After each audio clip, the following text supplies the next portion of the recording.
Hi, my name is Woody Scholl. Today, we're going to talk about the ABC model of cognitive behavioral therapy. The ABC model helps us to explain why we think the things that we think, why we feel the things that we feel, and why we do the things that we do. It's valuable to understand the ABC model because once we understand how our thoughts, feelings, and behaviors interact, we gain the power to start changing them. The ABC model looks like this. First, there's an activating event.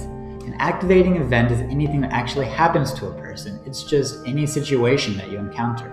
Let's go with the example of running into a friend at the grocery store. You see him in the produce section, you say hi, they say hi right back, and then they return to searching for the perfect banana. That's the activating event. It's the fact of what actually happens. Next, we have beliefs about the activating event. Beliefs are what we think about the situation. Two people might have different beliefs about the exact same activating events.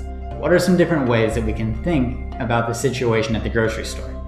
One person might think, I must have done something to upset my friend, they're totally ignoring me. Another person might think, my friend is really involved in finding that perfect banana, that's their business, I'm just gonna move along. The truth is, both of these ways of thinking are possible. We don't actually have evidence either way. Our beliefs usually happen so quickly that we aren't even aware of them. We don't take a second to stop and think, was there evidence for that? This is where things get interesting. Someone who's depressed is more likely to have a negative thought about any situation. Someone who is not depressed is more likely to see the same situation as either neutral or positive. Finally, we have a consequence. The consequence is the result of our belief about the situation. This can include how we feel or what we do because of our beliefs. For example, the individual who felt that their friend ignored them, they might go home feeling hurt and they might not talk to that friend for a while thinking that they were upset with them. On the other hand, the individual who thought that their friend was just acting funny for no good reason, they'll probably forget about it, go home feeling just fine, and they might call up their friend that evening to check and make sure everything's okay. The consequence stage of the ABC model has an important effect on our lives. The individual who felt ignored by their friend will probably end up having a worse relationship with them, which will further reinforce the idea that they've done something wrong. Now imagine this same pattern applied to almost every relationship and every situation that this person encounters. So that's how the ABC model works, but how can we use it to our advantage?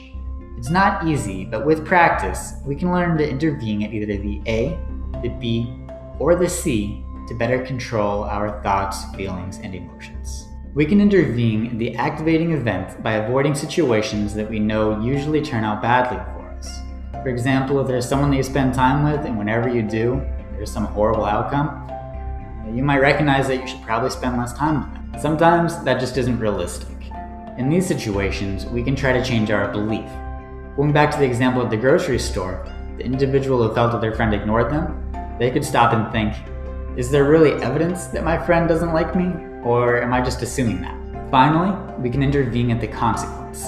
We can do this by learning skills such as deep breathing or meditation to help us manage our emotions, maybe reducing depression or anxiety.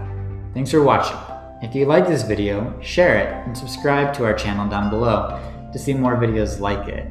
If you're looking for more tools related to mental health, visit our website, therapistaid.com.